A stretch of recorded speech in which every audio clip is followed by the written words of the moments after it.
Hi friends, എല്ലാവർക്കും സുഖമല്ലേ? ഇന്ന് നമുക്ക് വെറൈറ്റി ആയിട്ടുള്ള ഒരു മുരിങ്ങയില തോരൻ ഉണ്ടാക്കിയാലോ? മുരിങ്ങയില കിട്ടിയാൽ വിട്ട് കളയണ്ട കേട്ടോ. അതിൽ ധാരാളമായിട്ട് അയേൺ ഉണ്ട്. അനീമിക് ആയിട്ടുള്ള ആളുകൾക്കൊക്കെ ഒത്തിരി നല്ലതാണ്.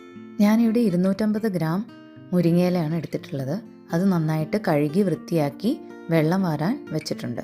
പാത്രം അടുപ്പിൽ വെച്ച് 1-2 ടേബിൾ സ്പൂൺ വെളിച്ചെണ്ണ ചേർത്ത് കടുക് പൊട്ടിച്ചതിന് ശേഷം കുറച്ച് മഞ്ഞളിട്ട് നമ്മൾ കഴുകിയെടുത്ത് വെച്ചിരിക്കുന്ന മുരിങ്ങയില കൂടി ചേർത്ത് നന്നായിട്ട് ഇളക്കി വെക്കാം. ആവശ്യത്തിന് ഉപ്പ് കൂടെ ചേർക്കാം. അരപ്പുണ്ടാക്കുന്നതിനായി മിക്സിയുടെ ജാറിലേക്ക് മുളക്, 4-5 ഉള്ളി, 1/2 കപ്പ് തേങ്ങ ചിരകിയത്, ആവശ്യത്തിന് മഞ്ഞൾ ഇത്രയും ചേർത്ത് ഒന്ന് ഒതുക്കിയെടുക്കാം. അരച്ചെടുത്ത അരപ്പ് ചേർത്ത് നന്നായിട്ട് ഇളക്കി ലോ ഫ്ലെയിമിൽ ഒരു കുറച്ച് സമയം അടുപ്പിൽ വെക്കാം. ഈ സമയത്ത് നമുക്ക് 2 മുട്ട ആവശ്യത്തിന് ഉപ്പും കുരുമുളകും ചേർത്ത് നന്നായിട്ട് അടിച്ചെടുക്കാം.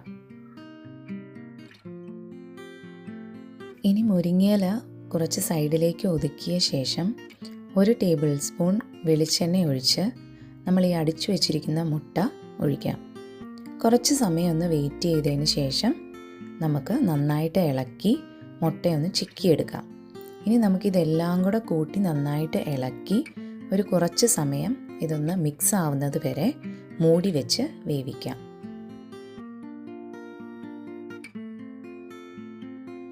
മുരിങ്ങയില മുട്ടത്തോരൻ ഇവിടെ റെഡി ആയിട്ടുണ്ട്.